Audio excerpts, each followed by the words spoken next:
Здравствуйте, дорогие друзья! Приветствуем вас на канале «Делаем вместе своими руками».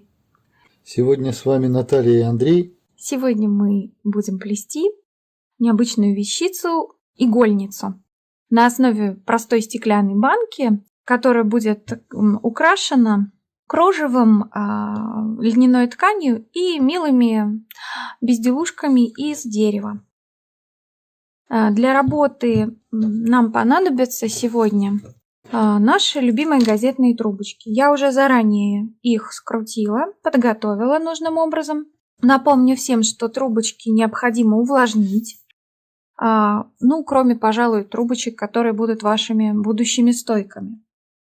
Так как баночка у меня небольшого диаметра совершенно, то много трубочек стоек мне сегодня не понадобится. Я решила плести на основе 8 трубочек.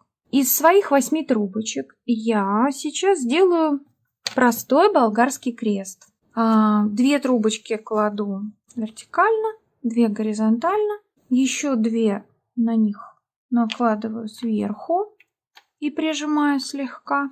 Вот у меня уже получилось 3 пары трубочек. И последнюю пару закладываю вот таким образом, чтобы у меня получилось некоторое подобие квадрата. Получился квадрат, значит, все сделали правильно.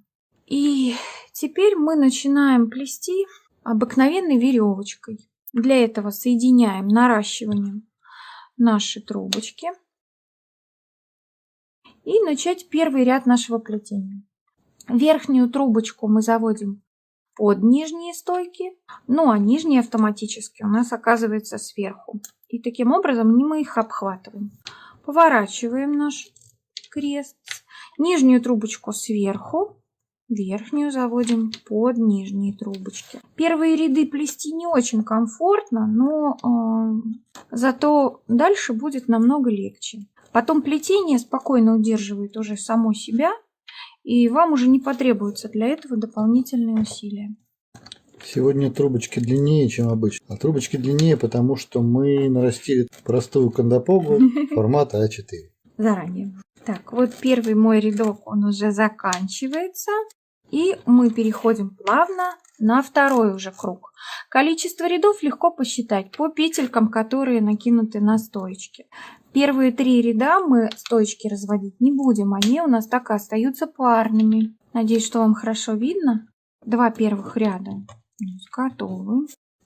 Сразу скажу, что нужно будет частенько примерять, чтобы ровно соответствовала плетенка баночки. Трубочки стойки у меня довольно-таки длинные, поэтому мне не придется сегодня стойки наращивать. Это очень упрощает плетение. Длинные трубочки, хотелось бы сказать, что соответствуют газетному формату.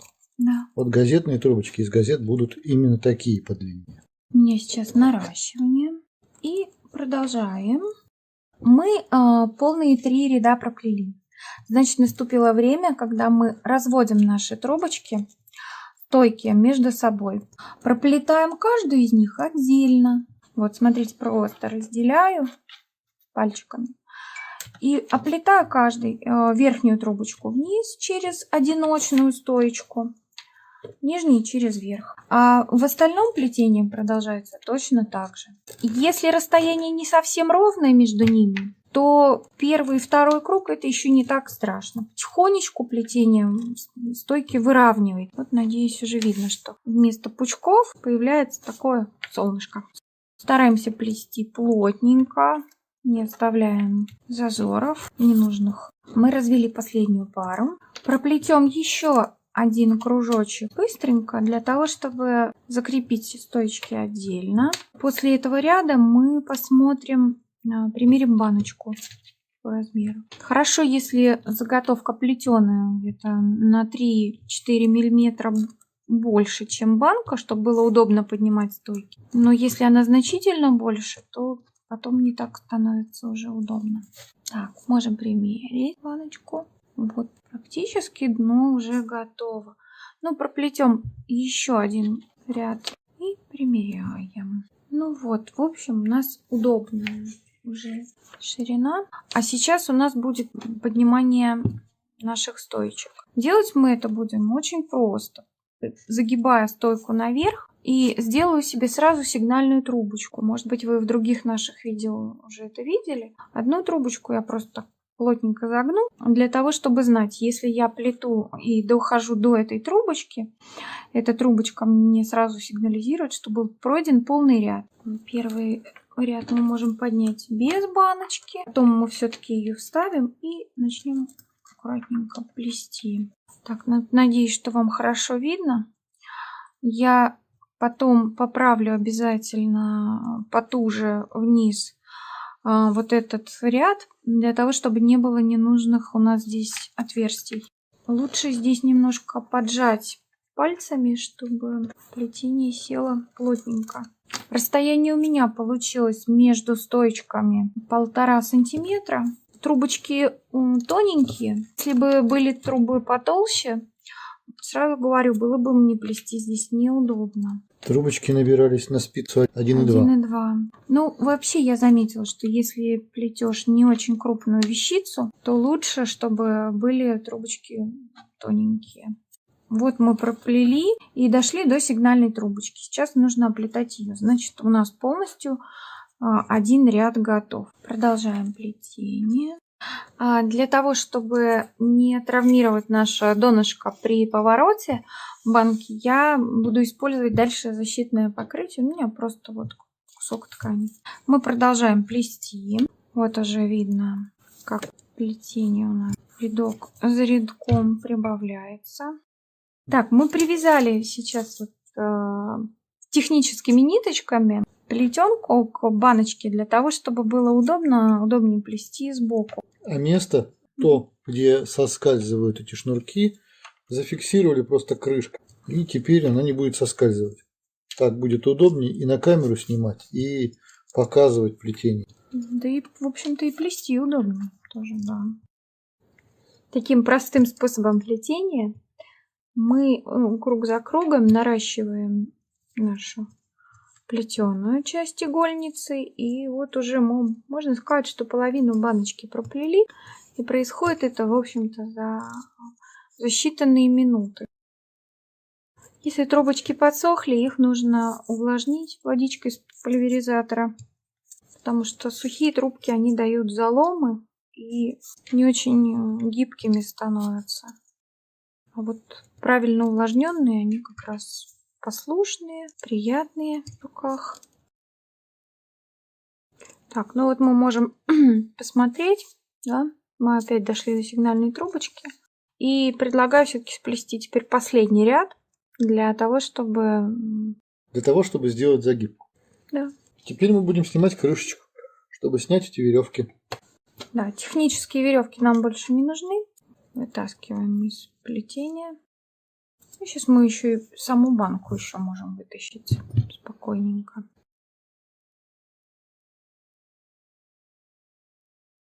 Так она выглядит внутри у нас. Прячем наши концы рабочих трубочек в плетение. Очень просто. Кончиками ножниц заправляем в ближайшую лунку и оставляем эту трубочку в следующую лунку.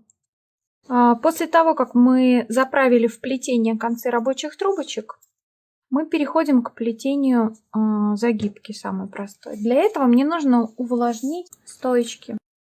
Ну, теперь мы тоже начнем с нашей трубочки сигнальной. Мы ее будем заводить за соседнюю стоечку и опускать вниз. И так мы поступим со всеми нашими стоечками. Будем просто опускать, опускать, не пропуская ни одну, по порядочку каждую. Так, мы подошли к нашей последней трубочке. Для того, чтобы она у нас могла пройти, мы чуть-чуть петельку увеличиваем и просовываем. Теперь мы будем трубочку просовывать в следующую, в петельку предыдущую, вытаскивать ее, подрезать на расстоянии сантиметра и просто прятать внутрь плетения между плетеной стеночкой и банкой. Это очень легко, очень просто, быстро. Так как плету я плотненько, выскочить она практически шансов никаких у нее нет. И так мы будем поступать с каждой. Мы будем слегка приподнимать следующую петельку, просовываем стоечку наверх в эту петлю. Здесь наверху мы ее подрезаем и оставшийся кончик заправляем между плетением и банкой. Прям поглубже стараемся. То же самое делаем с остальными нашими трубочками. Итак, у нас получилось то, что мы хотели. У нас есть банка, есть закрывающаяся крышка и появилась плетеная часть, которая будет скрывать иглы, нитки, то есть будет не очень видно, что вы храните внутри, но снаружи будет это выглядеть милым плетеным изделием.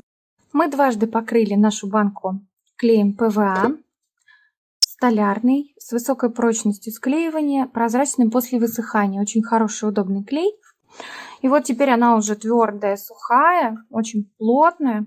И сейчас мы ее будем патинировать. Для этого нам понадобится краска для радиаторов, белая, акриловая, полуглянцевая. И работать мы будем на лотке продуктов. Немножечко краски мы берем на кусочек поролона, отбиваем очень хорошо, это важно. Вся лишняя красочка у нас должна вот здесь остаться. Для того, чтобы не испортить свою плетенку лишними слоями краски. И сейчас мы будем наносить, стараться на выступающие части плетения. Аккуратненько. И немножко как бы растушевываем, можно проглаживать, чтобы не было ощущения, что это капельки какие-то. Таким образом у нас получается поверхность более светлая, более яркая, а внутренняя часть плетения, она такая более темная, углубляется. Если вам покажется, что вы мало краски добавили, всегда можно вторым слоем патинирования провести. Но вот стереть, к сожалению, еще никому не удавалось. Поэтому тут лучше проявить осторожность. Вот такая патинированная баночка у нас получилась. И мы ее оставляем на просушку для высыхания верхнего покрытия. Эта эмаль высыхает где-то в среднем за 2 часа полностью, но уже сейчас она не прилипает к рукам.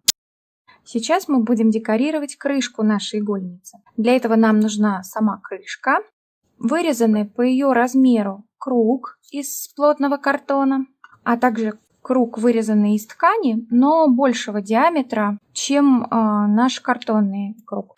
Разница между ними должна быть где-то не меньше 4 сантиметров с каждой стороны.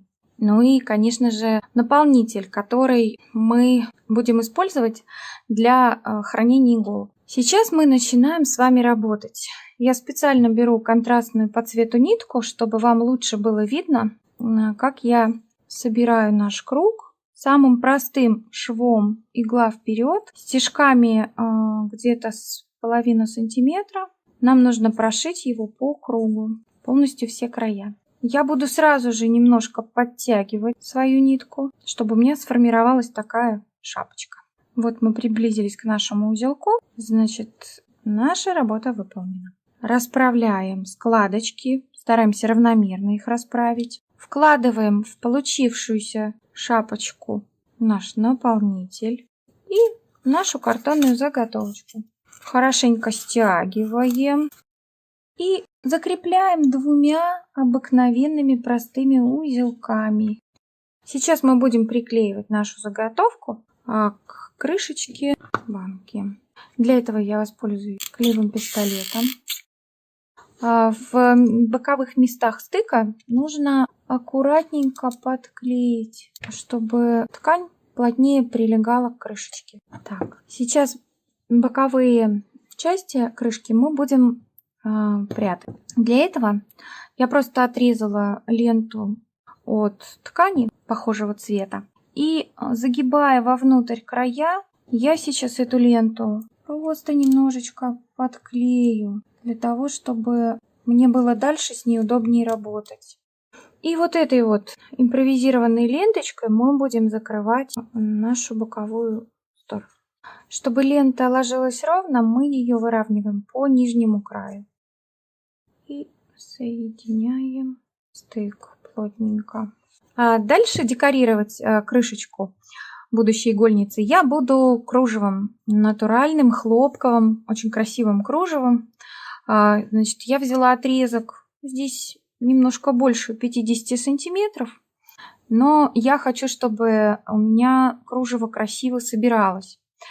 Вставив простую нитку шерстяную в такую большую иголку, я буду просто швом игла вперед нанизывать кружево на нашу нитку. Здесь удобно тем, что отверстия уже есть, они предусмотрены в самом кружеве. Даже мне прокалывать ничего не нужно. Старайтесь, чтобы длина стежков была примерно одинаковой, ну, насколько узор тут в кружеве это позволяет. Так, следите, чтобы кружево не выпало у вас с противоположной стороны нитки. Сейчас мы его распрямим, но не слишком. Начинаем нашу примерку. Ну, вот сейчас я уже буду завязывать свой бантик, а расправлять я еще, в общем-то, могу и после этого. Даже немножко себе облегчу задачу. Постараюсь вот сюда узелок к месту стыка подвести. Теперь можем распрямлять окончательно. Перед склеиванием термопистолетом начинаем приклеивать кружево. Оно у нас уже на своем месте, поэтому немножко отогнув, наносим небольшую порцию клея и просто прижимаем рукой. Мы уже подклеили по кругу наше кружево. Я даже старательно подергала, держится очень плотно. Клеевой пистолет прекрасно склеивает ткани. И из такой же ткани я сделала небольшой цветочек, которым хочу сверху задекорировать свой бантик. Можно померить, что теперь у нас получается вместе. Как раз подсохла моя баночка и готова крышка. Вот что у нас получилось. Теперь еще можно добавить, наверное, немножко декора. Ну, да. Зайчика, пуговки. Например. Вот, и посмотрим, что из этого выйдет. При помощи термопистолета мы приклеили на наше плетение зайчика, который давно ждал, когда его куда-нибудь используют. И вот теперь у нас готова игольница с мягкой крышечкой, очень красивая, которая к тому же прекрасно вмещает в себя множество ниток, катушек, ножницы, наперстки, распарыватель. То есть теперь все мои необходимые для рукоделия предметы будут находиться в одной красивой баночке, смотреть на которую мне, например, очень приятно. Спасибо, что были с нами, досмотрели наше видео до конца. Оставайтесь на нашем канале. А на этом на сегодня у нас все. Спасибо, что были с нами. Всего вам доброго. До свидания.